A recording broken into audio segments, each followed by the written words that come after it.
नमस्कार, आप देख रहे हैं हेडलाइंस न्यूज। दिन भर की ताज़ा खबरों के लिए अभी सब्सक्राइब करें, साथ में बेल आइकन भी प्रेस कर लें। खबरों में आगे बढ़ने से पहले वीडियो को लाइक जरूर करें और अपने दोस्तों के साथ ज़्यादा से ज़्यादा शेयर करें। और आप किस राज्य शहर से न्यूज को देख रहे हैं, कमेंट में लिखना ना भूलें। महाराष्ट्र में लाउड स्पीकर और हनुमान चालीसा पर बहस शुरू करने वाले एमएनएस चीफ राज ठाकरे ने सीएम उद्धव ठाकरे पर निशाना साधा है। उन्होंने ट्विटर पर सीएम उद्धव ठाकरे को एक खुला पत्र लिखा है, जिसमें राज ठाकरे ने कहा है कि मुझे राज्य सरकार से यही कहना है कि आप हमारे धैर्य का अंत मत देखो। और आपको बता दें कि एमएनएस चीफ राज ठाकरे ने अपने इस ट्वीट में आगे लिखा है कि सत्ता आती है और चली जाती है, ताकत की तांबे की थाली कोई नहीं लाया। उद्धव ठाकरे आप भी नहीं। इसके अलावा आपने इस ट्वीट के साथ उन्होंने सीएम उद्धव ठाकरे को लिखी अपनी चिट्ठी भी पोस्ट की है। श्रीलंका के कई शहरों में आर्थिक संकटों के बीच भारी विरोध प्रदर्शन हो रहा है। जी हां, आपको बता दें कि तिंकुरोमाली नौसैनिक अड्डे के सामने भी विरोध प्रदर्शन शुरू हो गया है। रिपोर्ट के मुताबिक यही पूर्व प्रधानमंत्री महिंद्रा राजपक्षे और उनके परिवार के कुछ सदस्यों ने शरण ली है। दरअसल कोलंबो स्थित राजपक्षे के आधिकारिक आवास टेम्पल ट्रीज के बाहर भारी विरोध प्रदर्शन देखने को मिल रहा है। यहाँ भारी संख्या में सुरक्षा बलों को तैनाती की गई है। टेस्ला के सीईओ एलन मस्क और उनकी मां ने जब ताजमहल की अपनी यात्रा को याद किया तो दुनिया के सबसे अमीर व्यक्ति से मंगलवार को पेटीएम के संस्थापक और सीईओ विजयन शेखर शर्मा ने ऐतिहासिक स्मारक पर पहली टेस्ला कार देने के लिए कहा। शर्मा ने ट्विटर पर मस्क से पूछा, आप जहां यहां से ताजमहल पहली टेस्ला के लिए आप आ रहे हैं? यह मस्क के लिए एक फॉलोवर को दिए गए जवाब में था कि जिसने सोमवार को आगरा किले की एक तस्वीर साझा की थी और ट्वीट किया था, आगरा भारत में लाल किले का अद्भुत अवगर्भर विरहन। और मस्क ने जवाब देते हुए कहा, यह आश्चर्यजनक है, मैंने 2007 में दौरा किया और ताजमहल भी देखा, जो वास्तव में दुनिया का एक अजूबा है।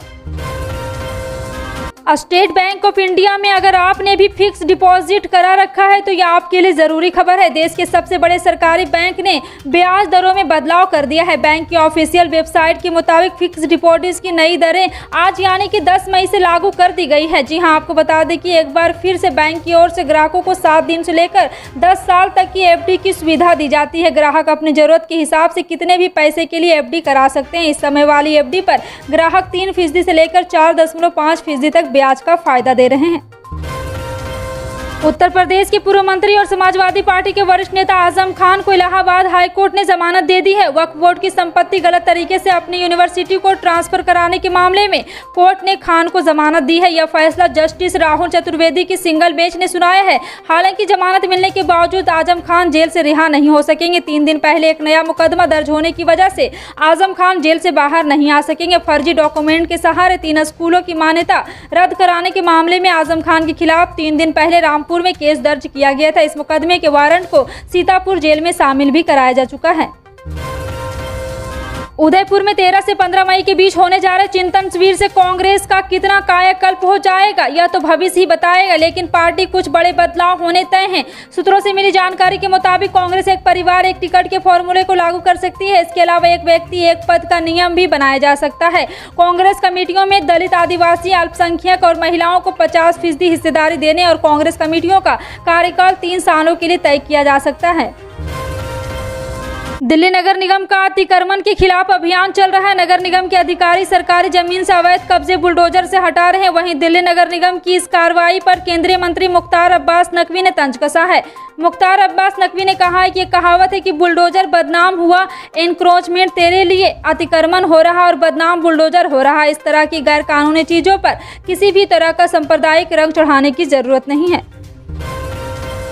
खुदरा महंगाई दर 18 महीने के उच्चतम स्तर को पार कर सकता है। अप्रैल 2022 के लिए खुदरा महंगाई दर के आंकड़ों का ऐलान गुरुवार 12 मई 2022 को किया जाएगा, जिसमें अनुमान जताया जा रहा है कि खाद्य सामग्रियों की ऊंची कीमतों और महंगे ईंधन के चलते खुदरा महंगाई दर 7.50% के आंकड़े के पार कर सकता है, जबकि मार्च महीने में खुदरा महंगाई दर 6.95% रहा था।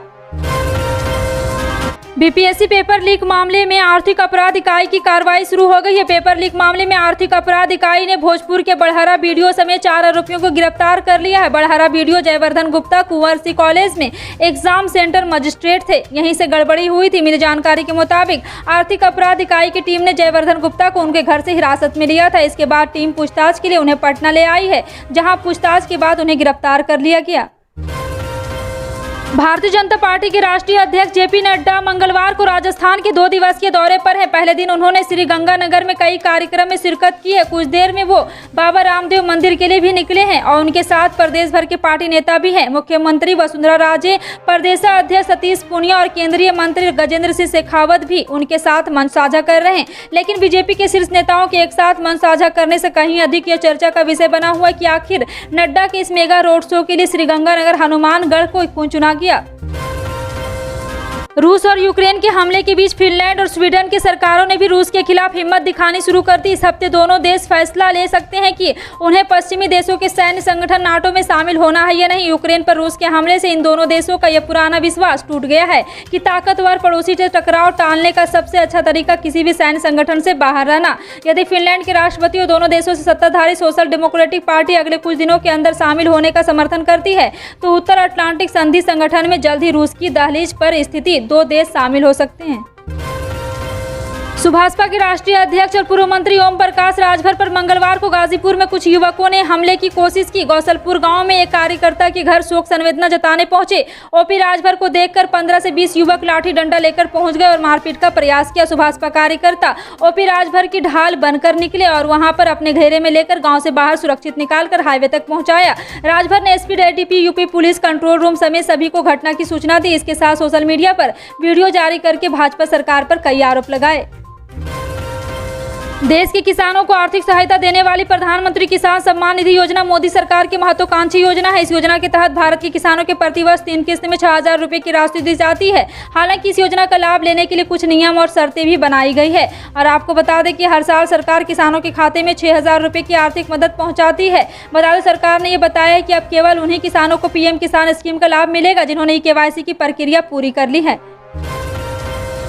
केंद्र सरकार ने गरीब और जरूरतमंद लोगों के लिए कई प्रकार की योजना चला रखी है। इन योजनाओं में से एक प्रधानमंत्री गरीब कल्याण अन्न योजना भी है। प्रधानमंत्री की इस योजना के तहत गरीब परिवार पर हर महीने फ्री में राशन दिया जाता है। PMKGY से जुड़ी एक बड़ी खबर सामने आ रही है कि अब सरकार अगले महीने से गेहूं कम देगी। गेहूं की जगह लोगों को चावल दिया जाएगा। राष्ट्रीय खाद्य सुरक्षा योजना के तहत अंत्योदय एवं प्राथमिक परिवारों के राशन कार्ड धारकों को अब अगले महीने से गेहूं कम और चावल ज्यादा मिलेगा। सरकार की तरफ से इस बार कहा गया कि गेहूं की कम खरीद की वजह से यह कदम उठाया गया है। प्रख्यात संतूर वादक पंडित शिव कुमार शर्मा नहीं रहे। शिव कुमार शर्मा ने 84 की उम्र में दुनिया को अलविदा कह दिया। उनके मौत की वजह दिल का दौरा पड़ना बताया जा रहा है। हालांकि बीते 6 महीनों से वे किडनी की बीमारी से भी पीड़ित थे। पंडित शर्मा ने संगीत और संतूर वादन को एक अलग पहचान दी थी। संगीत के क्षेत्र में उनके योगदान को लेकर उन्हें कई बड़े सम्मान से भी नवाजा गया। पंडित शर्मा का जन्म जम्मू में गायक पंडित उमा दत्त शर्मा के घर हुआ था। पंडित शर्मा के निधन से संगीत जगत में शोक की लहर है। देश की राजधानी दिल्ली में एक बार फिर मौसम का मिजाज करवट ले रहा है। पिछले दिनों हुई बारिश और तेज हवाओं के चलते लोगों को लू से थपेड़ों से थोड़ी राहत मिलेगी, लेकिन आपको बता दें कि एक बार फिर भीषण गर्मी ने लोगों का जीना मुहाल कर दिया। खास बात यह है कि गर्मी का ये दौर अभी थमने वाला है। भारतीय मौसम विज्ञान विभाग के मुताबिक अगले 24 घंटे में दिल्ली में सूरज की तपिश और बढ़ेगी। IMD ने लू को लेकर भी अलर्ट जारी किया है, यानी एक बार फिर दिल्ली वासियों को लू का प्रकोप झेलने के लिए तैयार होना है।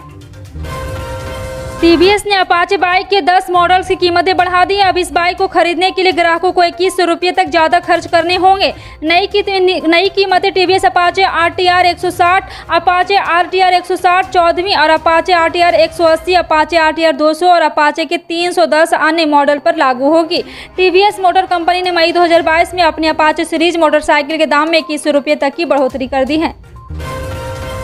लखीमपुर हिंसा मामले में मंगलवार को मुख्य आरोपी आशीष समेत सभी आरोपियों की कोर्ट में पेशी हुई। आशीष मिश्रा के वकील की तरफ से दी गई आरोपों को खारिज करने वाली 60 पेज की डिस्चार्ज एप्लीकेशन पर प्रोसिक्यूशन की तरफ से जवाब दाखिल किया गया। साथ ही डिस्चार्ज एप्लीकेशन पर अभियोजन की तरफ से 24 पेज की आपत्ति दाखिल की गई। वहीं अन्य आरोपी अंकित दास, लतीफे काली और सत्यम त्रिपाठी, शेखर भारती की नंदन सी बिष्ट की तरफ से 60 पेज की डिस्चार्ज एप्लीकेशन दाखिल की गई।